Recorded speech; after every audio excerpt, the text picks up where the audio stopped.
Okay, so very quickly, where are our greenhouse gas emission hotspots actually on a farm? I'm not going to labour this point because I think we know the emission hotspots pretty well at this stage. The first and obvious one is going to be the animal itself. Ruminants produce methane as a consequence of digestion. Whilst breaking down grasses and other forage materials, the microbes in their rumen, in their guts, will produce methane as a consequence of the digestion process, like an anaerobic digester. And this is then obviously emitted directly from the animal itself, from the obvious passageways without being too indelicate. The same principle applies to manure and slurry. Obviously, once it's been excreted by the animal, then there is still going to be some emission of methane from that. Also, nitrous oxides. There's obviously quite a lot of nitrogen that will pass through the animal from the plant material itself, and this will then be volatilized into a gas, nitrous oxide, which is the problem gas for us in this instance. There are other gases as well, of course, ammonia being the obvious one, which will be volatilized, but it's only nitrous oxide that we worry about from a greenhouse gas point of view. We also heavily emit greenhouse gases from the management of our crops and grasslands, primarily as nitrous oxide from the addition of fertilizers. So much in the same way as that manure will produce nitrous oxide, when we're spreading nitrogenous materials actually onto the land itself, then we'll be losing nitrous oxide from that material, or rather that material will volatilize as nitrous oxide and will emit to the atmosphere through that mechanism. We can also lose carbon from within our existing carbon stocks, so the soil itself, particularly soils, organo-mineral soils like peat, which are heavily organic in their nature. As we utilise them for agriculture, particularly if we're ploughing them up and aerating them, they will start to decompose, i.e. the microbes in the soil will start to break the organic matter down, and we will emit carbon dioxide and to a lesser degree methane through that mechanism. Soil is obviously one of our big vectors for getting carbon out of the atmosphere. We can sequester it, but to start with, we have to stop losing the existing carbon stores from our soil through effective management. Lastly, farm infrastructure. We can improve the way we are using energy on our farms, so from machinery or from heating, lighting, things like that, and we can reduce the carbon footprint of a farm that way and the greenhouse gas emissions that are associated with it.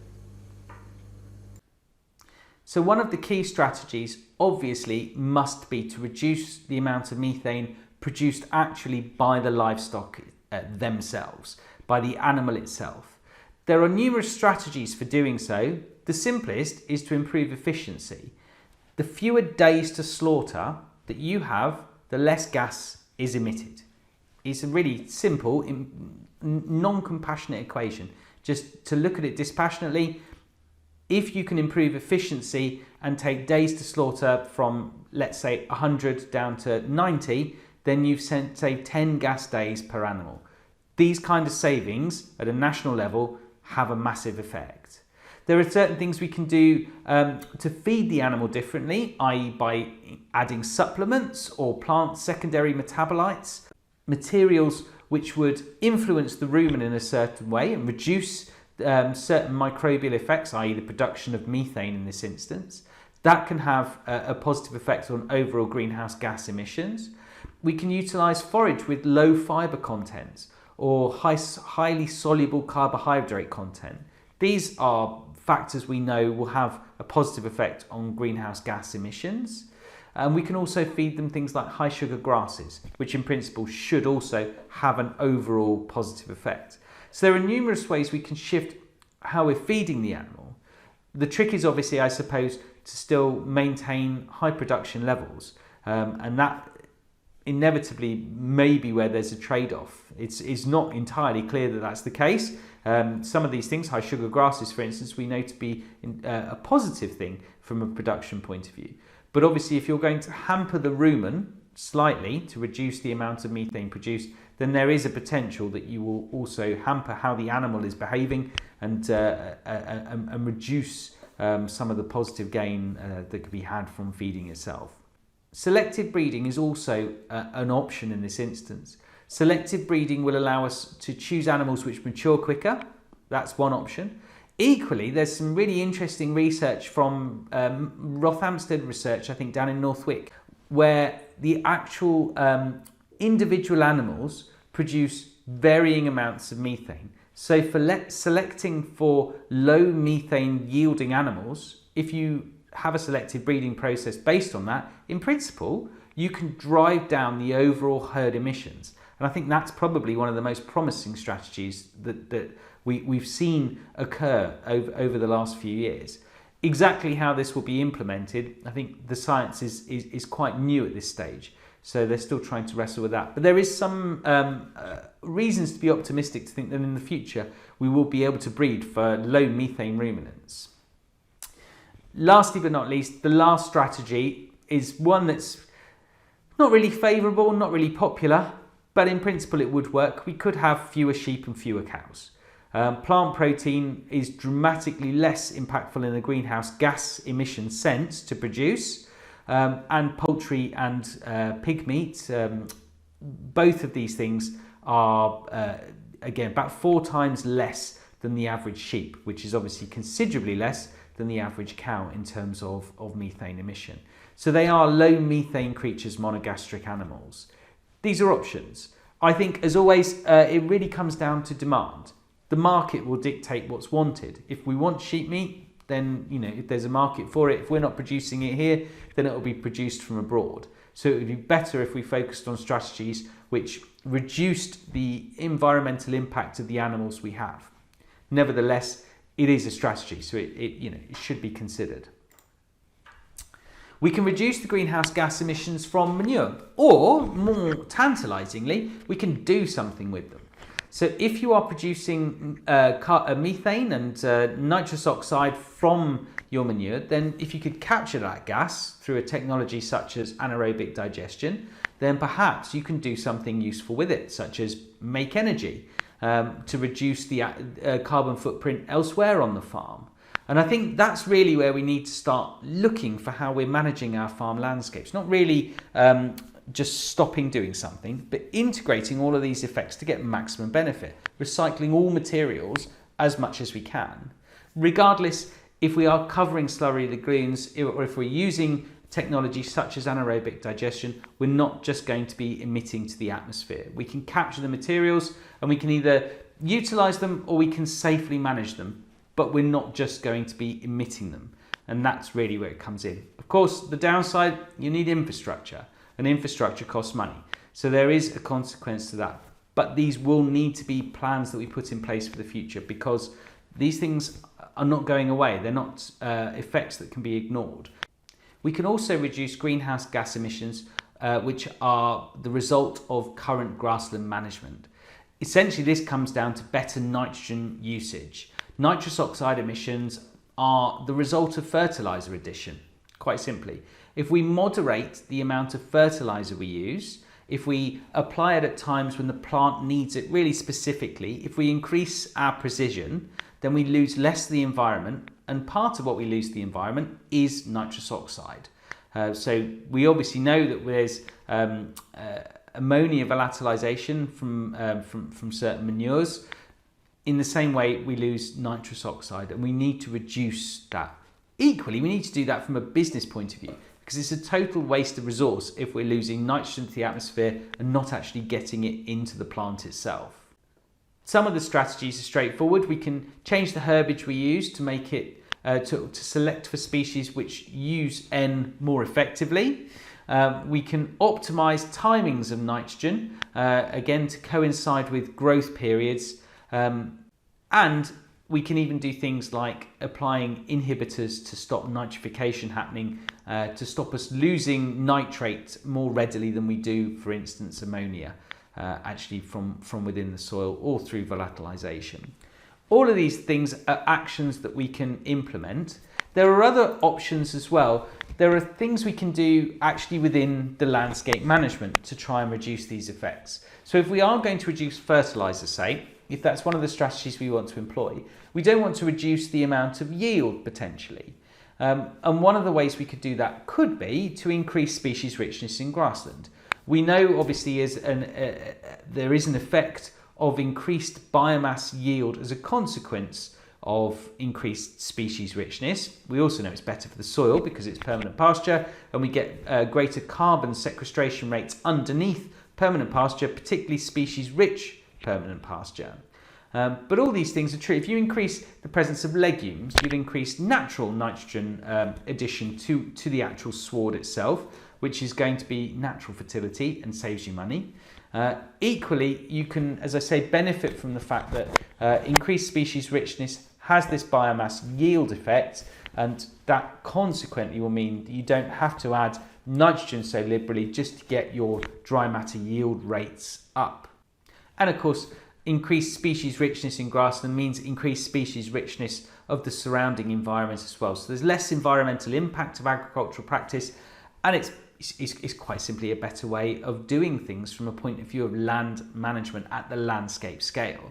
There's also some intriguing potentials about increased animal efficiency actually within multi-species swards. Tannins, for instance, in certain plants such as bird's-foot trefoil could reduce greenhouse gas emissions from the animal itself, while similarly increasing production values by having anthelmintic properties, so reducing worm burdens or parasite burdens within the animal. So there's quite a lot of factors within this that are pretty appealing from a production point of view, but primarily what these might help us to do is to reduce the need for fertiliser and thus reduce the nitrous oxide emission actually from grassland management itself.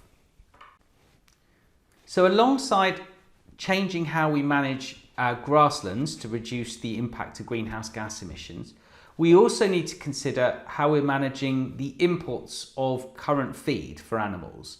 Livestock feed comes from a range of places across the globe. Perhaps most famously is soya import from the Americas, both South and North America. This has an impact because we don't really take account of the greenhouse gas emissions associated with that within our farming budgets as they are. We know that land conversion in neotropical regions for the sole purpose of soya production to feed beef, or the ever-growing global desire for beef, has an astronomically high greenhouse gas budget. We also need to buffer ourselves in the UK against what is likely to be a really volatile international supply market or supply chain in the future, particularly if environmental change such as climate change affects the production of these crops in what are relatively southerly regions, equatorial regions, which are likely to suffer more than most places. You know, the effects will be strongest in such areas. Then we obviously need to start considering how we're managing our farm systems for the production of feeds too. We are going to have to find novel sources of protein which we can actively cultivate at home. There are a couple of options which I'll just quickly highlight here. The first is lupins, which are a grain legume that we can actively grow in the more northerly climates that we are in the northern hemisphere.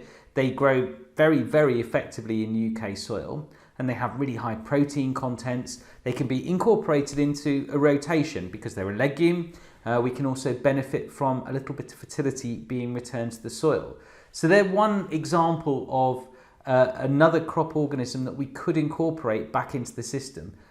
But I suppose the thing to really recognise is that we are going to have to start thinking in terms of producing homegrown feed rather than relying on imported feed. And because of that, we might have to start thinking genuinely outside the box of where we can get protein from. One example could be, for instance, invertebrates. We can feed them waste. So waste materials that are ultimately going to be lost, that could be vegetation. Equally, that could be manure or substrates such as that. And then we can generate from them protein which can be then fed back to livestock as such, and utilise what are really high nutritional values and protein values in something which is very, very fast to propagate and which we can essentially cultivate within the UK. And I think that's probably the most tantalising element of this. It's possible you could set up circular economy solutions to manage your waste. So in a really simple example of such a thing, the livestock animal, the cow in this instance, produces waste, manure or bedding, or anything along those lines for that matter. This can be fed directly to an invertebrate organism. Things like fly larvae, which are the natural decomposers of the wide world anyway, will break down most materials, organic materials, very, very quickly. This can then be turned into some sort of protein supplement, protein powder or otherwise, and fed back to the livestock. I think there is great potential within that for looking for ways that we can effectively recycle some of our resources more so, rather than losing them as greenhouse gases to the atmosphere. There are other circular economies which could also be established. For instance, we could, through an intermediary mechanism such as anaerobic digestion, we could harness all of the materials that actually are within the manure or the dung itself and use them to grow algae. Algae can then be processed to become an animal feed just in exactly the same way, but we can also get out of that system energy and other elements that we might want to utilise, such as heat. So these systems really just highlight that we can do better things with our resources if we actually try to instigate a system where we can utilise them a little more effectively. And as I say, it really isn't just about the waste. There is a massive onus on us to close the protein gap as it stands within the EU. 70% of animal feed is imported. We simply cannot rely on that in the future. When supply chains break down, it's likely to be at a time when there are global shortages, and we will suffer consequently. We need to consider these elements now and start instigating farming system solutions, i.e. implementing rotational strategies whereby we produce our own homegrown feed. At a landscape scale, when we start talking though about adaptation and mitigation, really we should be focusing on agroforestry as quite a pertinent solution. It similarly gives us an opportunity to adapt our landscape, i.e. increased tree presence will mean that we can that you get greater infiltration rates for water ingress into the soil, as we spoke about before. You will have shade opportunities for heat-stressed livestock. Similarly, agroforestry will help you mitigate the effects of climate change. As the trees grow, they will sequester carbon and draw it down out of the atmosphere, actively reducing some of the effects of climate change itself. As such, agroforestry offers a really good option for changing how we manage our landscape with no cost really to the farming system, because the grass grows just as well as long as you haven't got really, really dense tree cover, of course. And the livestock benefit from it. They enjoy the shade and the shelter. If you integrate fruit trees in or other secondary crop bearing species, i.e. trees which produce something which can be eaten, then you could even benefit from that. Windfall apples in the autumn have been known to help get sheep finishing rates along, or at least there's been some suggestion of that in the past. Whether there's evidence to back it up remains to be seen a little bit. So agroforestry, something like that, is a really good opportunity for integrating adaptation and mitigation strategies all at the same time.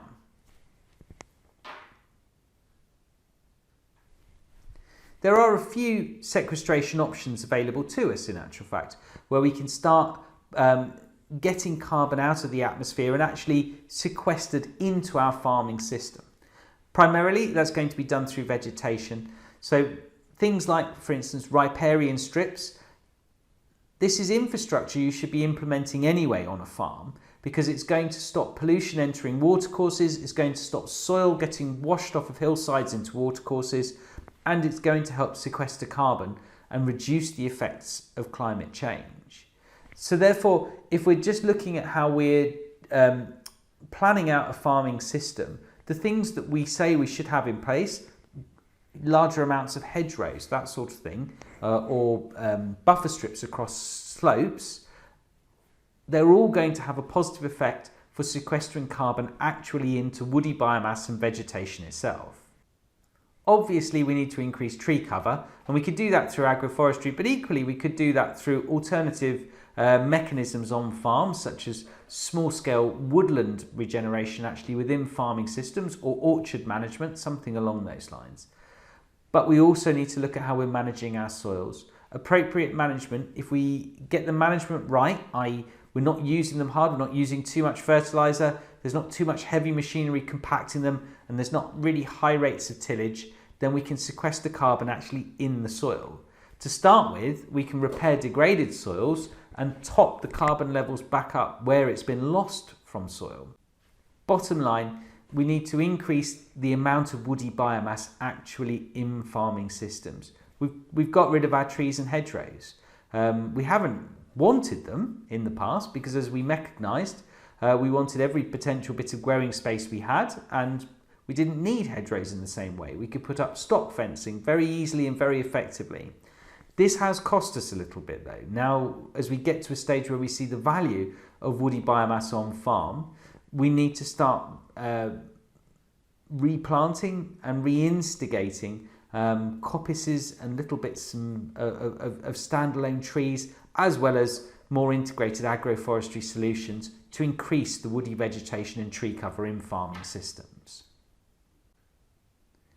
Soils are one of the largest carbon reservoirs, the largest terrestrial reservoir of carbon there is. Losing the carbon from that is bad, obviously, but if we can try and find ways to get carbon actually actively sequestered back in the soil, then obviously there's a positive effect to be had from that, and that will mitigate against some of the effects of climate change. I suspect as we move forwards, as we value public goods, there will be subsidy associated with this. So we will need to do this regardless of some of, reducing the effects of climate change. You'll need to do it as a business practice anyway. There are really 4 key areas that will help you improve the soil, all associated with agricultural management, of course. Reducing tillage, reduce it or stop it. You will lose less soil organic matter and consequently less soil organic carbon. We need to change the fertiliser regimes. One of the biggest factors affecting how soils behave is the amount of fertiliser we use. It affects the biology, it affects the microbial life, how active they are, how quickly they respire away organic matter, so they eat through it and they respire out carbon dioxide, and that obviously increases greenhouse gas emissions. It has untold effects actually on life in the soil itself and how soil behaves. So reducing the effects of fertiliser is a key strategy for increasing soil health. And we need to reduce heavy machinery usage, which causes soil compaction, as this has a massively negative effect. To highlight how much of an effect this can actually have, we can look at the different types of grassland to see what kind of carbon levels actually exist underneath. We know that permanent pasture or semi-natural grasslands have particularly high levels of carbon compared to sort of intensive monocultural grasslands, actually in the soils below that is. But equally, if you take certain soils like acid grassland soils, they can have really high levels of soil organic carbon. More so even things like, for instance, woodland or broadleaf woodland. As you can see from the figures there from the countryside survey. This is really something that we need to consider. Again, if we start moving back towards grassland, if we can effectively incorporate species-rich permanent pasture actually within our farming systems, then we can achieve an awful lot of the goals that we hope to achieve. We can increase the amount of carbon within a soil. We can potentially reduce the amount of fertiliser that we're adding in, thus reducing the cost of the farm, but also reducing the output of nitrous oxides as a direct effect, greenhouse gas as a consequence. and we can increase potentially the potential of that environment. We can increase biodiversity, we can offer food for invertebrates. It works as a system in its entirety. And this is a point which isn't really made. We need to think about ecosystem resilience. In a period of environmental change, the like of which is entirely unprecedented, we need to think about the agro-ecosystem as something which has to be resilient in itself. We will lose the function of soils if we don't treat them as an ecosystem. And ecosystem resilience is the key phrase. We need to create ecosystems within our farmland landscape that can be resilient to environmental change, that can tolerate the shifts in climate that we're going to see, the changes in temperature, the extreme weather patterns. And that really only happens if we have biodiversity. And this presents an interesting final point when we consider how we need to change our own ecosystems to make sure they're resilient. Does any of this really matter? If we did nothing, would we just continue as we are? Do we really need to change anything? We absolutely have to do something now. Demand for food is going to increase exponentially, significantly between now and 2050. By then, the chances are that food production may actually be quite problematic, particularly in regions of the world such as equatorial zones. There will be demand for food going up and up in a time where food production goes down and down.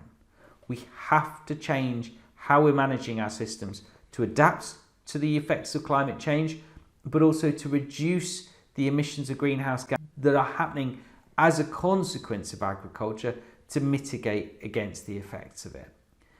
If we change now, or if we start changing now, there's a chance that obviously we'll be able to manage these effects. If we wait, it'll be too late. Thanks ever so much for listening. All the best.